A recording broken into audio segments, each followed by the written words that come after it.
Masama bang lumaban para sa kalayaan? Masama bang ipagtanggol ang bayan laban sa pang-aabuso at pang-aapi? Masama bang magsalita para sa mga takot mga tuwiran? Kasalanan bang ilantad ang mga katiwaliang nangyari sa ating bansa? Krimen bang maituturing ang pagpapakabayani sa sariling bansa? Ito ang kwento ng buhay at kabayanihan ni Dr. Jose Rizal. Isinilang ako sa Calamba noong Hunyo 19, 1861 sa pagitan ng alas 11 at alas 12 ng gabi. Araw noon ng Miyerkules at ang aking kapanganakan ay muntik ng ikasawi ng aking ina sapagkat nahirapan siya sa panganak dahil sa laki ng aking ulo.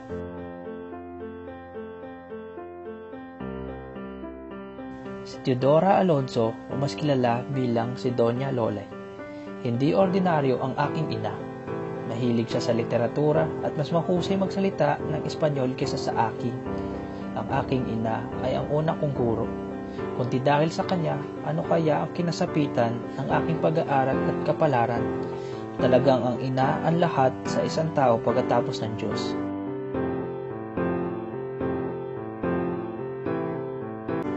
Ang aking ama'y kilala sa ngalang Kikoy. Siya ay tahimik at sensitibo sa kanyang mga anak. Mahigit 40 taon na siya nang ako'y isinilang. Ang aking ama ay huwaran ng mga ama ang nagbigay ng edukasyon na ayon sa aming bahagyang kakayanan sa buhay.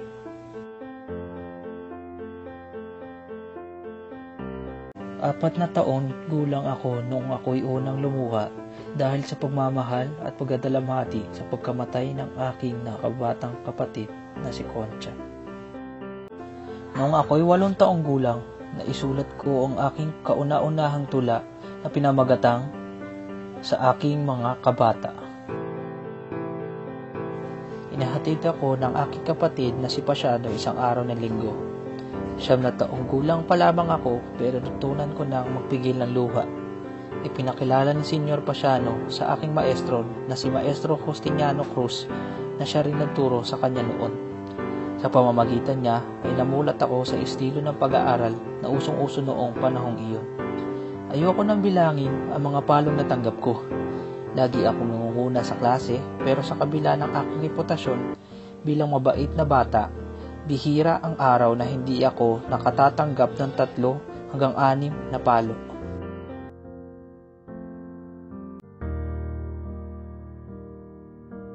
Sa pagtatapos ng aking pag-aaral sa Binyan ay sumambulat naman ang masamang balita na ang aking ina raw ay hinuli at inakusahan ng kanyang hipag na magkasabwat raw ang aking ina at ang kapatid nitong si Jose Alberto na lasunin siya.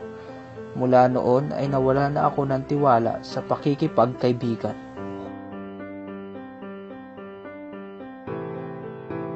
Ganoon na labang ang lungkot na naramdaman ko nang inahatid ako ng aking kapatid na si Pasiano sa Ateneo Municipal na nooy nakatirik sa Intramuros. Dito ko naranasan ang tagumpay, pait at pag-ibig sa buhay ng isang estudyanteng Maynila. 11 taong gulang ako noon, ako'y unang nagpatala sa Ateneo. Noong una ay ayaw akong tanggapin ng mga pari dahil sa ako'y payat at napakaliit. Dahil sa matinding pagdaramdam ko sa kinahantungan ng aking ina sa panahong ito, ay wala akong ibang kinapitan kung hindi ang Diyos. Nakalaya na ang aking ina nang ako'y nakatapos ng kursong sekundarya sa Ateneo.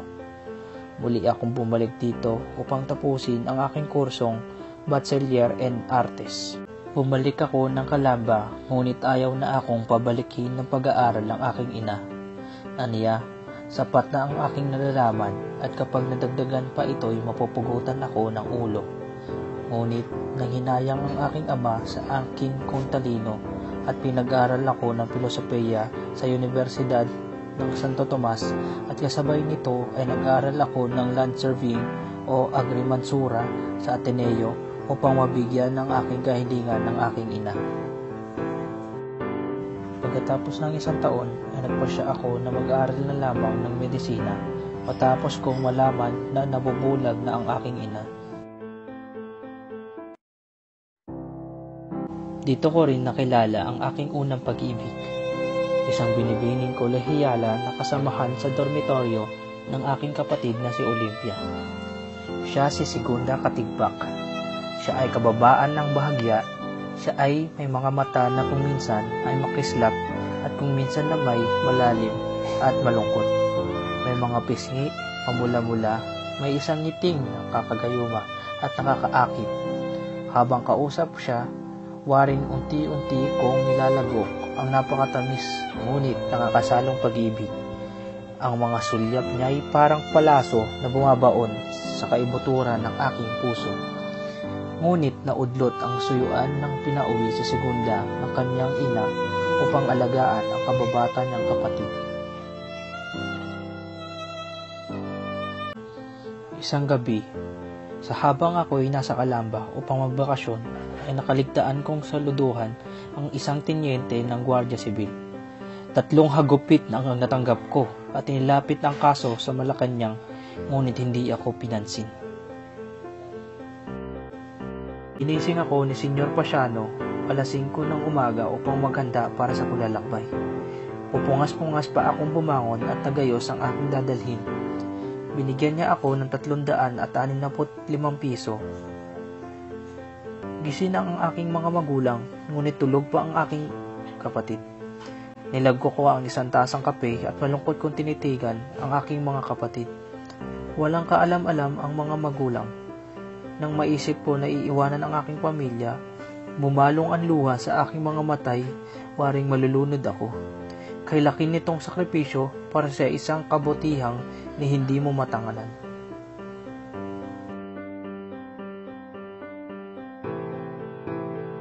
Sa Espanya ay sumali ako sa isang samahan na tinawag na Sirkulo Hispano, isang samahan na natitipon-tipon upang pag-usapan ng kahit anong tungkol sa Pilipinas.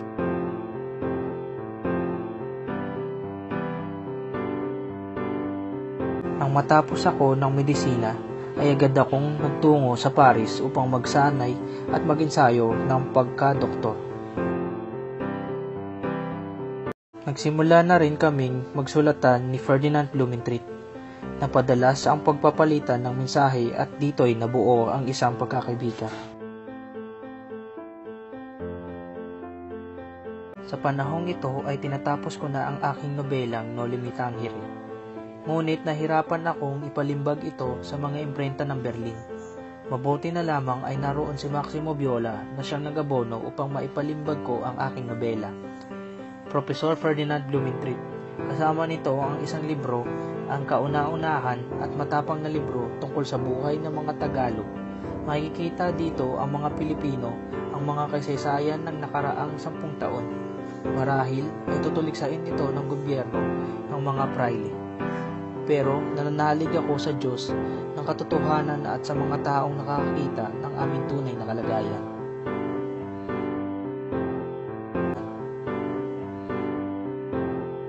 Naging maluwat ang pagtanggap ng mga tao sa akin. Nagpatayo rin ako ng klinika at tinatawag akong Dr. Oliman. Ngunit dahil sa No Limitang Hiri ay naging mainit rin ang mga mata ng praile. Kaya't minarapat ko na lang na umalis ang bansa.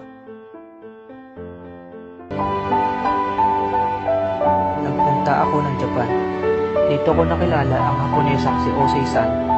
Walang sinumang babae ang nagmahal sa akin tulad niya. Naudlot ang suyuan dahil sa aking misyon.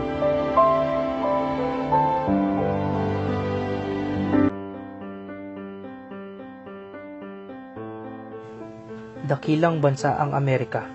Ngunit walang tunay na kalayaan ang mga tao. Sa ibang estado, halimbawa hindi maaaring mag-asawa ng puti ang mga negro. Dito ay natagpuan niya ang librong isinulat ni Antonio Morga. Ginawa niya ito ng anotasyon, bumalik ng Paris at tinilimbag muli ang aklat.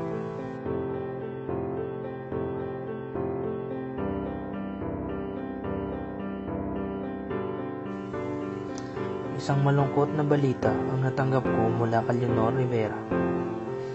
Ang aking kasintahan na nanatiling tapat sa akin ng higit 11 taon ay magpapakasal na sa isang Ingles na nangangalang Henry Kipping.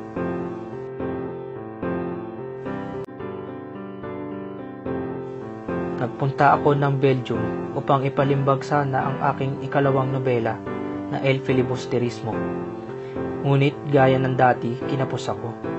Sa kabutihang palad ay dumating si Ventura Valentin upang magpaluwal ng pera para sa pagpapalimbag ng aking nobela.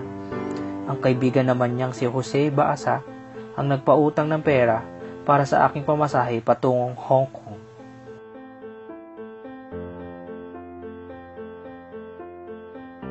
Nakapuslit papuntang Hong Kong sina Pasiano at Don Kikoy. Sumunod na pinaginitan ang ina kong si Doña Lolay. Dinakip siya sa paratang na hindi paggamit ng tamang apelyido. Mula sa Maynila, pinaglakad siya ng 4 na araw hanggang Santa Cruz, Laguna. Isipin mo na lamang ang isang matandang babae na 64 anyos, umaakyat ng bundok at naglalakad sa kalye. Mabuti na lamang ay naawa ang Gobernador Silio, pinakawalan ang matanda at pinaghintulutang magpunta ng Hong Kong.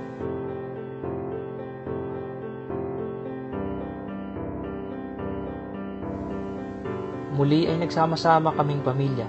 Nagtayo ako ng klinika at ang aking mga kapatid na babae ang nagsisilbing katulong ko sa klinika. Di nagtagal ay pinahintulutan na rin akong bumalik sa Pilipinas. Pinatapon ako sa dapitan. Dito ay tumaya at nanalo rin ako sa loteria. Bumili ako ng lupa sa Talisay, Batangas. Nagpatayo ng klinika at nagtatag ng maliit na eskwelahan.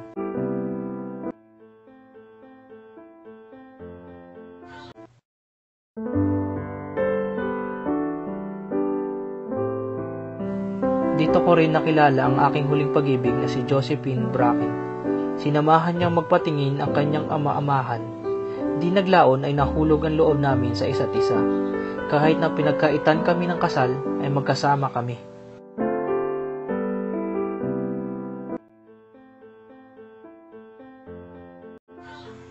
Ipiniit ako sa Fort Santiago noong mga unang araw ng Nobyembre. Nilitis ako noong ika-26 ng Disyembre. Makaraan ng 3 araw ay hinatulan ako ng parusang kamatayan. Mga mahal kong magulang at kapatid, gusto ko kayong makapiling bago ako mamatay. Pumunta rito ang mga malalakas ang loob, may mahalaga akong bilin. Ang inyong mga anak at kapatid na taos-pusong umiibig sa inyo. Jose. Unang dumalaw ang aking ina. Humingi ako ng tawad at hiniling na kunin ang aking bangkay. Nais kong yakapin ang aking ina. Ngunit pinaghiwalay kami ng Gwardiya Sibil. Sumunod na dumalaw ang aking kapatid na babae. Pinagbilin ko kay Trining ang isang lampara na inihandog sa akin ng mga Parlo de Tavera. There is something inside. Ibinulong ko sa Ingles upang hindi maunawaan ng mga gwardya. Doon ko isiniksik ang aking huling paalam. Sinulatan ko ang mga mahal ko sa buhay na hindi nakapagpaalam. Ang kanyang matalik na kaibigan nagdalamhati sa Europa. Kapag natanggap mo ang sulat na ito, ay pumanaw na ako. Paalam, pinakamatalik, pinakamamahal kong kaibigan. May iniwan akong libro para sa iyo bilang alaala mo sa akin. Ipagpatawad niyo ang sakit na siya kong sinukli sa inyong pagsisikap upang mabigyan ako ng edukasyon. Paalam, tatay. Paalam. Kapatid na si Pasiano. 4.5 taon na tayong hindi nakikita at nakakapag-usap. Pero hindi naman natin kailangan ng mga salita upang maunawaan ang isa't isa, hindi, di ba? Masakit para sa aking isipin, iiwan kitang nag-iisa upang pasanin ang ating pamilya. Naiisip ko ang iyong mga sakripisyo, mabigyan lamang ako ng kinabukasan. Alam kong nagtitiis ka ng pakaraming hirap dahil sa akin. Patawarin mo sana ako, ang iyong kapatid, Jose. Paalam, magulang at mga kapatid. Kapilas ang aking kaluluwa at dibdib. Mga kaibigan, bata pang maliit, sa aking tahanan di na masisilip. Consumato mes.